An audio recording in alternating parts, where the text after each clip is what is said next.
श्री परम परमेष्टः श्री सद्गुरु चरण कमलेभ्यो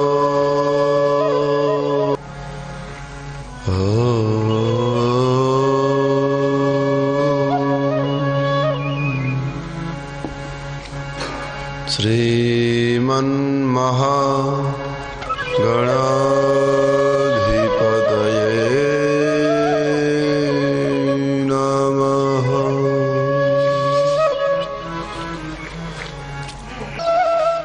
केशवं बादरायणं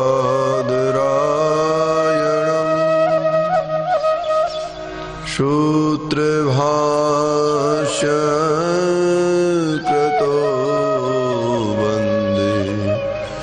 भगवन्तो पुनः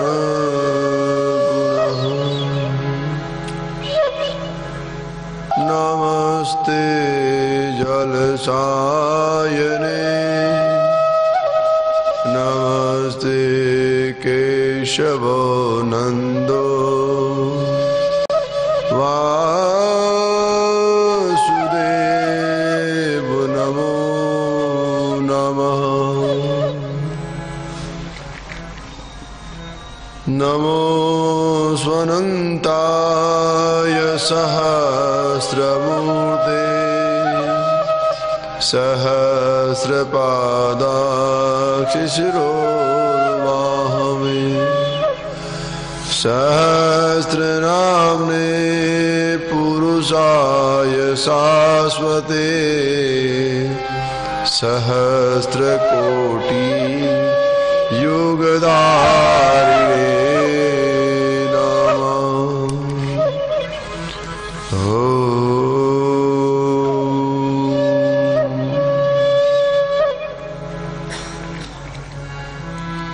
परम दयालु परम पिता परमात्मा आनंद कंद भगवान अकारण करुणा वरुणालय भक्तवांश कल्पतरु शशिशेखर चंद्रमौलेश्वर भगवान दुष्मेश्वर देवादिदेव महादेव त्र्यंबकेश्वर के चरणों में साष्टांग प्रणाम करते हैं। इस पावन धरा पर दिव्यमान इस धरा का नित्य निरंतर पिता स्वरूप ईश्वर स्वरूप सखा स्वरूप गुरु स्वरूप पालन करने वाले कृष्णम वंदे जगत गुरु परमात्मा श्री हरि नारायण को साष्टांग प्रणाम करते हैं।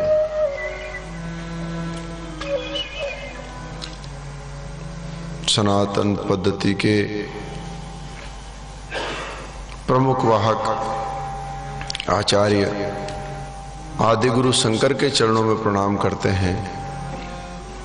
भगवान रामानुजाचार्य वल्लभाचार्य निम्बार्काचार्य ऐसे समस्त आचार्यों के चरणों में साष्टांग नमन करते हैं। इस दिव्य धरा धाम पर विद्यमान परमात्मा के सभी श्री विग्रहों को साष्टांग प्रणाम करते हैं। कुंभ का पावन पर्व और ऐसे पर्व पर पधारे भारत की प्राचीन परंपरा को सदा सजोए भारत के इतिहास की रक्षण और रक्षा करते हुए जीवन की परिपाटी पढ़ाने वाले ऐसे पूज्य संतों के चरणों में साष्टांग नमन करते हैं। भक्ति वात्सल्य ममता और करुणा से प्रतिपूरित इस दिव्य नगर के नगरवासियों महाकुंभ के इस पर्व ने हमें आप और आपको हमें इस दिव्य माला के मोती में पिरोया है कि साधना सानिध्य सेवा और समर्पण का संयोग बना है।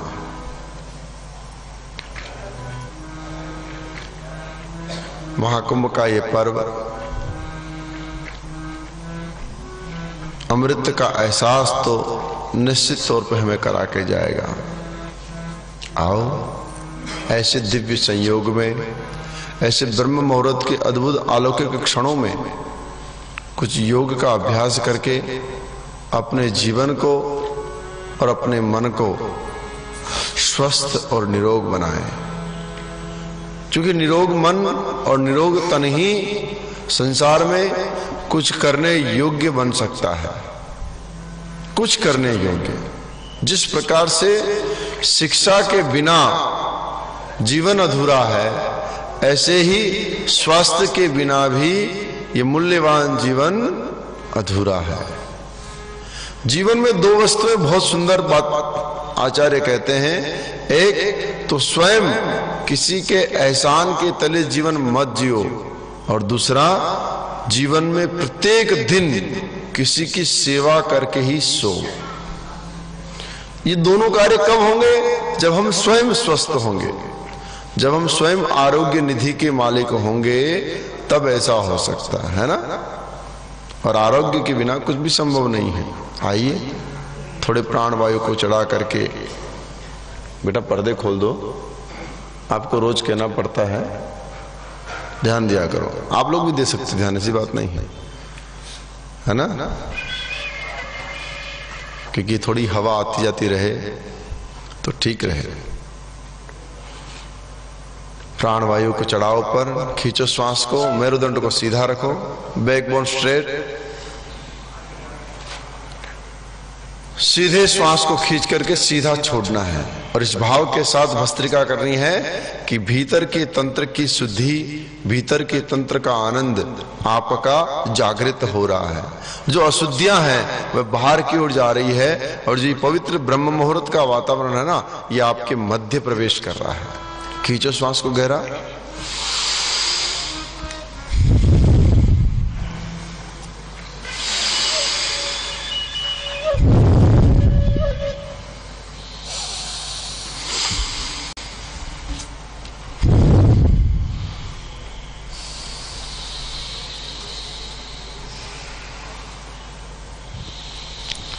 सहज साकार सतरूप, सत्यता, सामर्थ्य, सानिध्य, समर्पण, सेवा और करुणा का ये अद्भुत संगम प्रभात के इस काल में।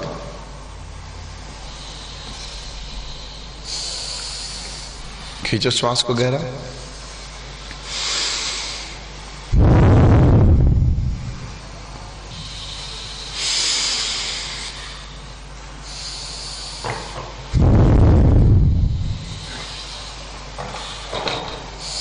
मध्यम गति से श्वास को खींच करके छोड़ना है बाहर की ओर। ये भस्त्रिका है। इसके करने से हमें रात भर में जो शरीर श्वास के द्वारा चला है, वह जो अनसेटल हो चुका है वह सेटल हो जाता है, ठीक स्थान पर अवस्थित हो जाता है, ठीक स्थान पर अपने स्थान को ग्रहण कर लेता है।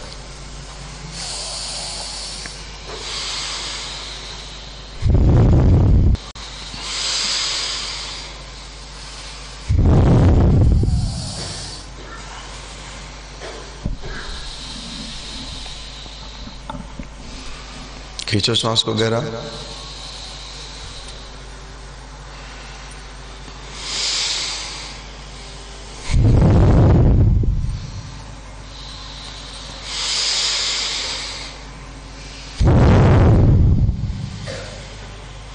साधारण सी क्रिया है, परंतु इसके बहुत अनेकों फायदे हैं।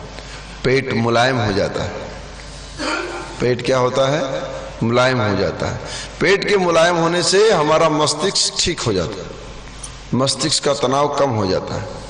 मस्तिष्क का तनाव कब बढ़ता है? जब पेट का ऐंठन बढ़ती है, पेट कड़क होता है, पेट में गैस बनती है, एसिडिटी होती है, तो दिमाग अपने आप हमारा चलना बंद हो जाता है। इसलिए मस्तिष्क को स्वस्थ रखने के लिए आवश्यक है कि पेट को हम मुलायम रखें। ऐसे बड़े बुजुर्गों की कहावत है, सर हो ठंडा, पेट हो नरम और पांव रहे गरम। अब सारा सिस्टम हो गया उल्टा। पांव हो गए ठंडे, सर हो गया गरम और पेट हो गया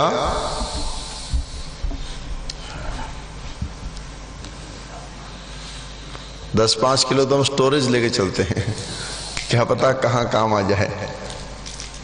नहीं, होना क्या चाहिए? सिर होना चाहिए ठंडा। सिर ठंडा कैसे होगा? बिना प्राणायाम के, बिना आसन के कभी सर ठंडा हो नहीं सकता। सर ठंडा चाहिए, पेट मुलायम चाहिए और पांव गर्म चाहिए। पांव गर्म रहते हैं,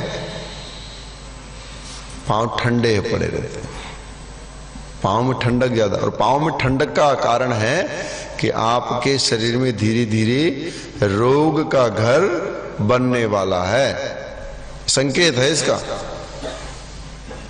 इसलिए आसन और प्राणायाम के माध्यम से व्यक्ति को नित्य प्रतिदिन अपने इस क्रिया को ठीक करना चाहिए।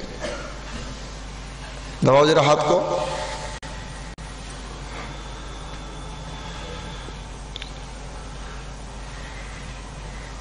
कृष्ण गोविंद गोविंद गोपाला। क्यों? क्योंकि जब प्राणायाम करेंगे, थोड़े थोड़े व्यायाम करेंगे ना, तो मन कभी बेटे के पास, कभी बेटी के पास, कभी दुकान वाले के पास, कभी उधार वाले के पास घूमेगा। एक मैया से बात कर रहा था मैं, मैया आपकी साड़ी बहुत अच्छी है। मैया खुश हो गई। मैया अब बड़ा अच्छा भोजन बनाती है। मैया और खुश हो गई। मैंने कहा मैया सब ठीक ठाक, कोई दिक्कत तो नहीं है? तो मैया रोने लग गई। मैंने कहा क्या हो गया माता? सब ठीक है, लेकिन हमारे वो है ना, वो मेरी सुनते ही नहीं है, अपने भाई की ही सुनते हमेशा। बस दुख शुरू हो गया। फिर भाई से तार निकला, तार से महातार, और फिर पूरी चांदनी बन गई। मैंने कहा बस कर माता, मुझे भी रुलाएगी क्या? हो कृष्ण गोविंद गोविंद गोपाला, मुरली मनोहर नंदलाला, मुरली मनोहर नंदलाला,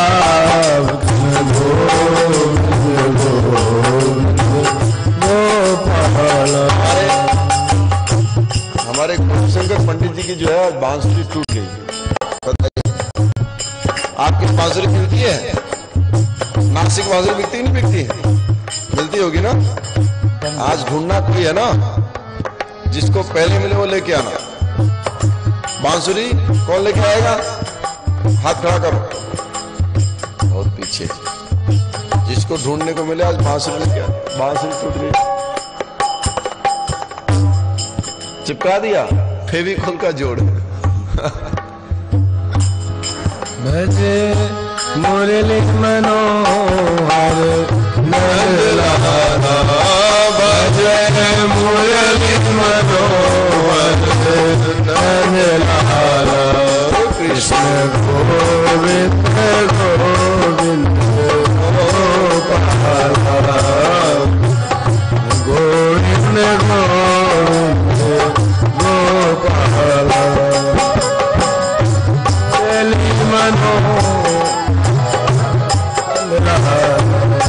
भजे मुरली मनोहर गोविंद गोपाला।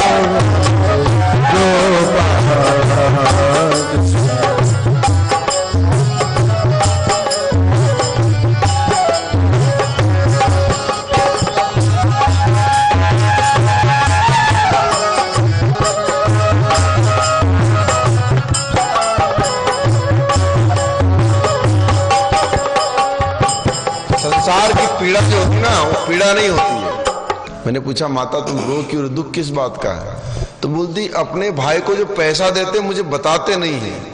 मैंने कहा तुम्हें बता देंगे, फिर कोई दिक्कत ही नहीं है, मैं खुद अपने हाथ से दे दूंगी। दुख इस बात का है कि वो क्यों देते हैं, मुझे देने दो। व्यक्ति संसार में दुखी इसलिए नहीं कि दुख उसके पास है, इसलिए दुखी है क्योंकि सोचने के लिए नया कुछ है ही नहीं, तो उसी में घूमता है। किसमें? जो हमारे पास है नहीं, जो हमारा है नहीं, उसी में हमारा मन भ्रमण करता रहता है, चिंतन करता रहता है। इसलिए ईश्वर के नाम को अपने गोल गोल पूरी ताकत के साथ। कैसे? देखो आज हमारा आसन अपग्रेड हो गया है, थोड़े ऊपर चले गए हम, थोड़ी और आसानी होगी आपको देखने में, नहीं?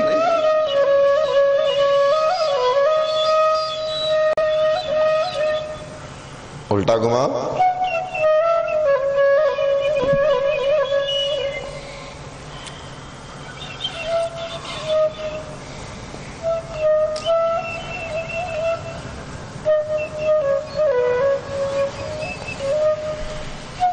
कभी कभी व्यक्ति को अपनों पे शक हो जाता है ना? पति को पत्नी पे, पति को पत्नी पे, माँ को बेटे पे, बेटे को माँ पे, पिता को पुत्र पे।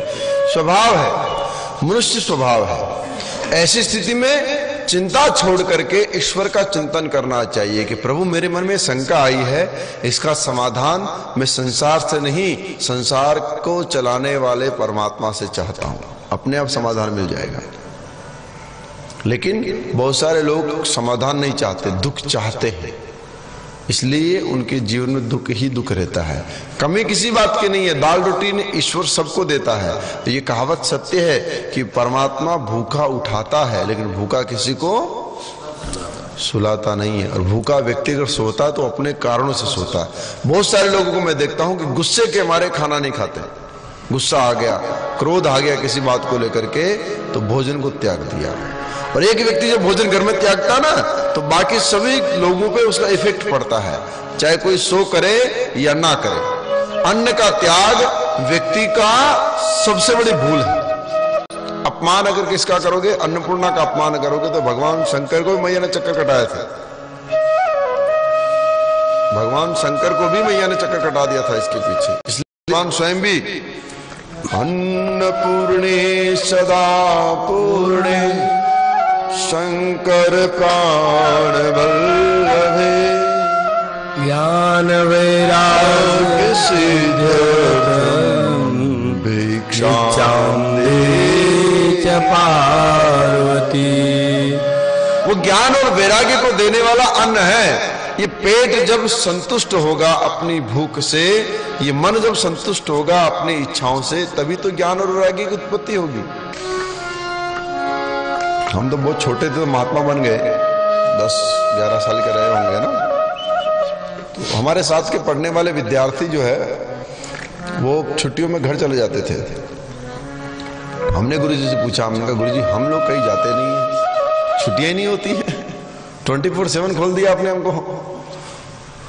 तो जो लड़के साथ में हमारे पढ़ते थे, हमारे मित्र, वो घर जाते थे तो घर से मिठाई लाते थे, कुछ लाते थे, पूछते थे कहाँ गए, तो कोई बोला ननियाल गया, कोई बोला मामा के यहाँ गया। तो हमने पूछा एक दिन गुरुजी से, हम कहा हमारा ननियाल कहाँ है, हम महात्मा बना दिया। अच्छा छोटे थे तो महात्मा क्या होता पता नहीं, पता चलता इतना विद्या अध्ययन का था। तो बड़ी प्यारी बात उस समय बताई हमारे पूज्य गुरुदेव ने कि बेटा हम लोग सन्यासी हैं, तो हमारा जो ननियाल है, हमारा जो घर है ना, वो बड़ा अनोखा है। क्योंकि हमारे यहाँ जब सन्यास धारण करते हैं तो माँ और पिता का नाम भी ईश्वर के नाम। हमारे पासपोर्ट में हमारे माँ का नाम पार्वती और पिता का नाम गुरुजी का नाम है, यानी भगवान शंकर। माता च पार्वती देवी पिता देवो महेश्वरा, ये दो ही नाम चलते हैं हमारे साथ में। क्योंकि जब सन्यास को धारण करते हैं तो नाम बदल जाता है, गांव बदल जाता है, पता बदल जाता है, पहचान बदल जाती है। होलिया, रूप स्वरूप, रंग ढंग, रहना सहना सब परिवर्तित हो जाता है। क्योंकि ये जो लाइन है ना, इतनी आसान नहीं है। आजकल तो खिचड़ी बनी हुई है, जब मर्जी लाल कपड़ा पहन लो और जब मर्जी पैंट शर्ट पहन के घूमना शुरू कर दो। मुझे लोग पूछते हैं कई बार, गुरुजी आप कभी जींस नहीं पहनते हैं? नहीं, मतलब कभी कभी मन करता होगा ना, कभी कभी नहीं पहनते हैं। अच्छा फिर कभी कभी लोग क्या पूछते हैं, अच्छा विदेश जाते हो तो पहनते होंगे, दूसरे गांव जाते होंगे तब पहनते होंगे। छुपना किससे है और छुपाना किससे है? स्वभाव में जीवन को जियो, बनावट का जीवन कभी नहीं जीना चाहिए। और ये जो जीवन है ना, ये हमने स्वयं इसको पसंद किया है, किसी ने जबरदस्ती थोपा नहीं है, या भूखमरी के मारे नहीं आए हैं कि खाना नहीं मिल रहा तो लाल कपड़े पहन लिए, कि चोरी कर ली तो बचने के लिए लाल कपड़े पहन लिए। ये बात सत्य है कि इस वस्त्र के अंदर में व्यक्ति किसी भी आवरण को छुपा सकता है, किसी भी आवरण को। फिर भी जीवन का दायित्व निभाने के लिए व्यक्ति को आत्मसंतुष्टि को पहले प्राप्त करना पड़ता है। तो हम दुनिया के किसी भी छोर में रहे, होर में रहे, ये वस्त्र, ये स्वरूप ही हमारा साथी है। हम पहली बार लंदन गए तो सब लोग घूर घूर के मेरे को देख रहे थे। तो पहले तो मैंने जाके बाथरूम में अपने आप को देखा, मैंने कुछ लगा तो नहीं इधर उधर, सब क्यों देख रहे हैं। हाँ, कभी कभी होता ना, आदमी को पता नहीं चलता, कुछ लग जाए काला पीला नीला तो आदमी देखता है कि देखो इसको दाग लगा हुआ है, इसलिए देखता नहीं। 2-3 बार देखा मैंने अपने आप को, कुछ था नहीं। तो फिर मैं वापस आकर बैठ गया बाहर। जब बाहर आकर के बैठा, लाउंज होता ना वो बैठने वाला, उसमें जाके बैठा तो एक गुजराती भाई आया, पटेल। तमें क्या थी छो? मैंने कहा भारत से हूं। ना भारत छे पण क्या क्या गांव क्या छे? मैंने कहा भारत। 3-4 बार पूछा भारत में क्या? मैंने कहा आखो भारत मारो छे, पूरा भारत मेरा है। फिर मैंने उससे पूछा, मैंने कहा इसे छोड़ो कि तुम कहां जिले में, गांव में, प्रदेश में डालने वाले हो मेरे को, मुझे ये बताओ ये लोग मुझे घूर घूर के देख क्यों रहे हैं? तो बोलता तमारा जेवा यहाँ दिखाई नहीं ना, इसलिए जोवे छे को तुमने बता। समझ में आया? नहीं आया? बोला आपके जैसे यहाँ दिखते नहीं इसलिए देख रहे हैं आपको। तो धीरे धीरे लोगों ने एक्सेप्ट कर लिया और आज वो हमारा एक आइडेंटिटी है, हमारी पहचान है, हमारा स्वरूप है। तो आप कोई चीज करते हो ना तो घबराओ मत कि संसार क्या कहेगा, आपको अच्छा लगना चाहिए। हम बचपन में गुरुजी ने बता दिया, बेटा माँ तुम्हारी माँ पार्वती है, पिता भगवान शंकर है, तो वो 2 ही माता पिता हैं। और ननियाल, ये हिमालय तुम्हारा ननियाल है। 6 साल हिमालय में रहा और आज भी साल में 1 महीना हिमालय में बिताने जाते हैं, छुट्टियां बिताने ननियाल जाते हैं। माता च पार्वती देवी, माँ पार्वती हो गई तो मैया कहाँ की है? मैया के पिता कौन है? हिमालय है ना। तो हमारा ननियाल हुआ कि नहीं हुआ? और ननियाल में बड़ा आनंद आता है, वो सुंदर सुंदर वादियां, अद्भुत क्षण। चलो यार रखवाओ, जरा घुमाओ। आज तो आपने कमाल कर मेरे को बातों में लगा दिया है ना।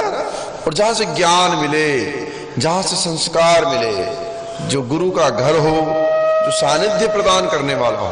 गुरु यानी डर नहीं, गुरु यानी भय मुक्ति, मित्रता, ऐसी मित्रता जिससे हमारे मन की हर बात हो जाए, जिसके साथ हम बैठ करके अपने जीवन के वास्तविक स्वरूप को समझ लें, जान लें, जिसके साथ कहीं तीर्थ यात्रा की ओर चलने का मन करे, जिसके साथ 4 कदम टहल सकें, जिसके साथ हम अपने अंतर मन की बातें करके उसका सारांश निकाल सकें, उसको गुरु का द्वार कहते हैं। जित बिठरावे, पंजाबी में बड़ा सुंदर भजन है, शब्द बोलते हैं इसको, गुरुवाणी का शब्द है।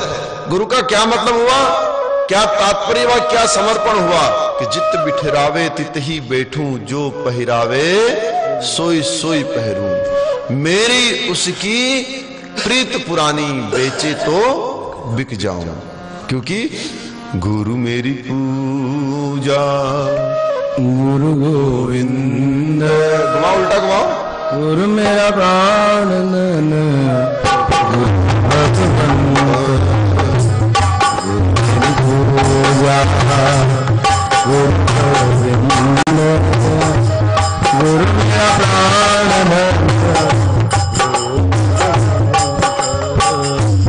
गुरु पूजा। क्यों पूजा बताई है?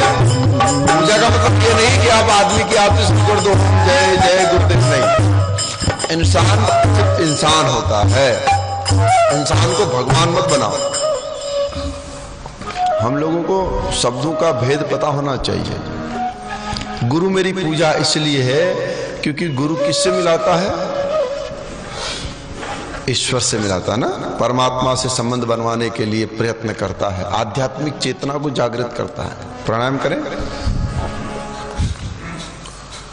कल शीतकार्य सिखाया था ना, सीधा वहां से शुरू करते हैं।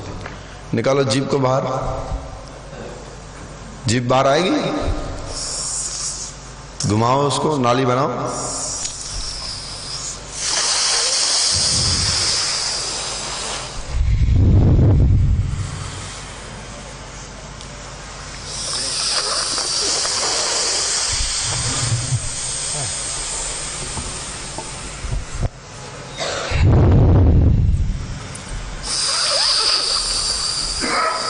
जो त्याग और समर्पण के साथ ईश्वर से मुलाकात करा दे और इतना त्याग दिखाए कि वो हट जाए बीच में से, उसको गुरु कहते हैं। ये तो रोड़ा हटने वाली बात है कि भगवान को ही भूल जाओ और मुझे ही भजो, तो ये तो धोखा ना, अपराध कि ईश्वर को भूलो मुझे भजो ना, मेरे माध्यम से मेरे राम को भजो। जो कुछ मैंने जाना है, जैसे मैं जानता हूं ऐसे तुम भी उसको जानो ना। कुछ क्षणों के लिए उसका जाप करो, कुछ क्षणों के लिए उसका अभिषेक करो, कुछ क्षणों के लिए उसका श्रृंगार करो, उस ठाकुर को अपने हाथ से सजाओ। सबसे बड़ी साधना है, भगवान ने 2 साधना हर व्यक्ति को दी है। ऐसा संसार में कोई व्यक्ति नहीं है जिसके पास 2 कला ना हो। या तो वो बहुत अच्छा गा सकता हो, और जो अच्छा नहीं गा सकता है वो अच्छा भगवान को सजा जरूर सकता है, श्रृंगार जरूर कर सकता है। लेकिन हमने कभी प्रयत्न ही नहीं किया, आवश्यकता ही नहीं पड़ी, जरूरत ही नहीं महसूस की, और ऐसा मौका भी नहीं मिला, ऐसा समय भी नहीं मिला, है ना। मुगल मिलना चाहिए अपने ठाकुर को, अपने सामरे को अपने सामने, अपने घर के मंदिर में सुबह सुबह बैठ करके चंदन, अक्षत्र और रोली से सजाना चाहिए। अलग अलग प्रकार के चंदन लगा करके, टीके लगा करके उसे दिव्य बनाना चाहिए। उससे क्या होगा, उससे प्रेम बढ़ेगा, प्रीति बढ़ेगी, उससे हमारा अनुराग बढ़ेगा, और उस पत्थर में परमात्मा है इस बात का एहसास वह हमारा मित्र, वह हमारा गुरु, वह हमारा सदगुरु हमें कराएगा। अभी आज तो कुछ नहीं, गुरु जी की फोटो ले जाके मंदिर में लगा दो, चुआए उसको भी फोटो पकड़ा दो। आजकल लोग बड़े डरने लग गए गुरु लोगों से। बोला भगवान बचाओ दाढ़ी वाले बाबाओं से। क्यों? क्योंकि जहां पर प्रेम अनुराग नहीं है, जहां समर्पण नहीं है, जहां सिर्फ स्वार्थ छुपा है, वहां समस्या भी छुपी है। सोचना चाहिए, चिंतन करना चाहिए, मनन करने की बात है। हमें एक मित्र की आवश्यकता है जो हमें मार्ग बता दे। ऐसा मित्र नहीं जिसे मार्ग भटका दे, मार्ग के अंदर रोड़ा बन जाए, ऐसा मित्र नहीं चाहिए। जो मार्ग प्रशस्त करे, है ना। आदमी कैसा चाहिए? आप कहीं जा रहे हो और किसी पूछ लो भैया रास्ता कहाँ जाएगा, बोला यहाँ से सीधे जाओ, फिर आगे से राइट मारो, फिर आगे जाओ, सीधे जाओ 10 किलोमीटर, फिर वहां से राइट मारो, फिर आगे सीधा जाओ, फिर वहां से राइट मारो, फिर सीधे आकर के फिर राइट मारो, फिर आप यहाँ खड़े हो जाओगे, फिर यहाँ से पूछना कि तुम्हें कहाँ जाना, मुझे नहीं पता। टाइम खा गए इतना ज्यादा, है ना। तो क्या एक गुस्सा आएगा ना उसके ऊपर? नहीं आएगा। कैसा मूर्ख आदमी है। जब मुझे किसी और से पूछना है तो तुम क्यों मेरा समय खा रहे हो, मना कर दो भैया मुझे नहीं आता, आप किसी और से पूछ लो। लेकिन आदमी अपनी प्रधानता को स्थापित करने के लिए वो ये बताना चाहता कि मैं जानता हूं और मैं ही सब कुछ हूं, इसलिए तू पहले मुझे भज, मेरी बात को मान और मेरी पूजा कर, उसके बाद मैं तुझे बताऊंगा कि भगवान कहां है। ये क्या बात हुई? 3 जगह आस्था व्यक्ति की जमती है। कितनी जगह? 3 जगह आदमी बिना सोचे आस्था को आंखें बंद कर देखता है। माता पिता, जीवन साथी और सदगुरु। ये 3 जगह ऐसी है जहां व्यक्ति आस्था को पूरी तरह से समर्पित कर देता है। और जिन लोगों ने यहां पे आस्था को समर्पित नहीं किया, उनका जीवन फिर कभी सफल हुआ भी नहीं। तो माता पिता पे आक्षेप करे, लोग ये शक करे कि मुझे इस बात का शक है कि तुम मेरी मां हो कि तुम मेरे पिता हो, तो फिर वो जीवन निरर्थक है। लोग ये शक करे कि तुम मेरी पत्नी हो कि तुम मेरे पति हो, मुझे इस बात पर संदेह है, तो भी जीवन बेकार है। और लोग ये भी शक करे कि जिसके साथ मैं लगा हूं जिसको मैं गुरु समझता हूँ, जिसको मैं गुरु के रूप में, मित्र के रूप में मानता हूँ, उसको भगवान के बारे में पता है कि नहीं है, तो भी समस्या है। इसलिए एक रिश्ता तो भगवान स्वयं बनाते हैं, कौन सा? माता पिता का, परंतु बाकी दो रिश्ते हमें स्वयं को डेवलप करने होते हैं। इसके लिए बहुत चिंतन करना चाहिए, मनन करना चाहिए, अपने इस मस्तिष्क का पूरा उपयोग करना चाहिए। धन कमाने पे दिमाग मत लगाओ, वो तो आएगा ही आएगा। विद्या कमाने पे दिमाग लगाओ। अगर एक बार आपने विद्या को कमा लिया ना, विद्या ददाति विनयम, विनयं ददाति पात्रता।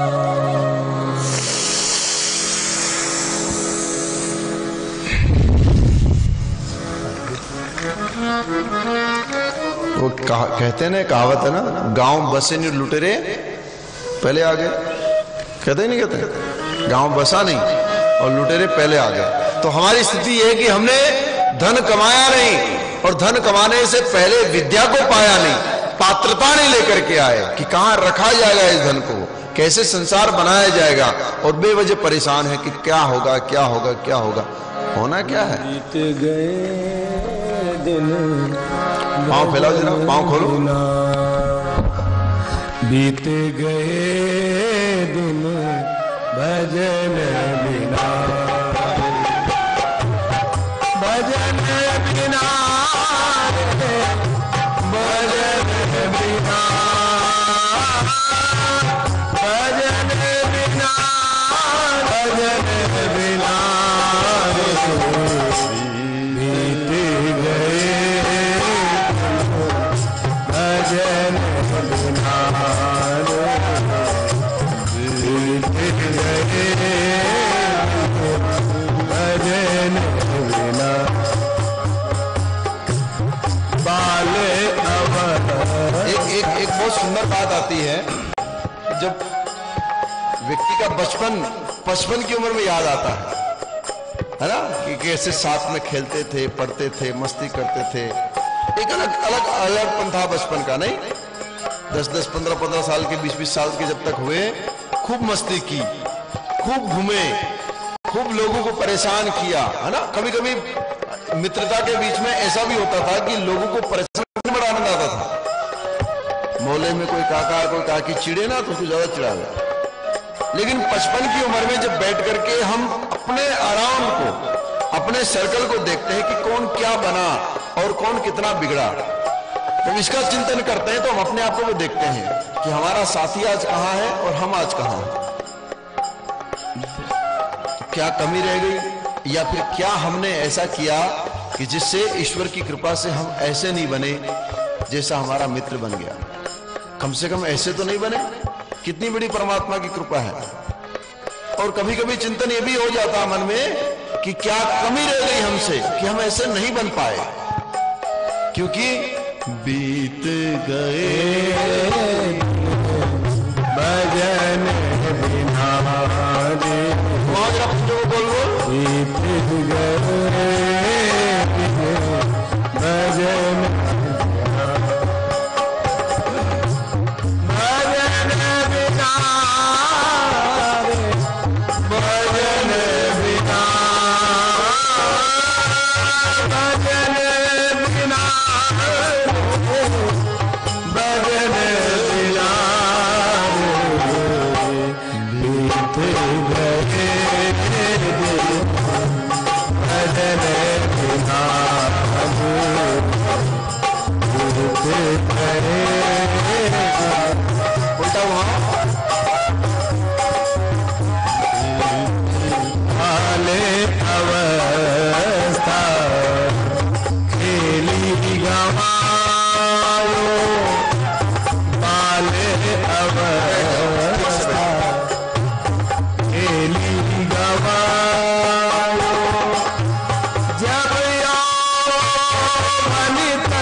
चिंतन का विषय है कि कितने दिन हमारे बिना भजन के बीते। पत्थर से प्रेम करने के लिए एक मित्र की आवश्यकता है जो बता दे भैया कि पत्थर प्रेम कैसे करता है। और एक बार पत्थर से प्रेम हो जाए तो फिर उस प्रेम को हमें स्वयं को आगे बढ़ाना चाहिए धीरे धीरे। और योग का सत्र बड़ा अच्छा है। इस सत्र में दो काम एक साथ हो जाते हैं, भजन भी हो जाता है और स्वास्थ्य वर्धन भी हो जाता है।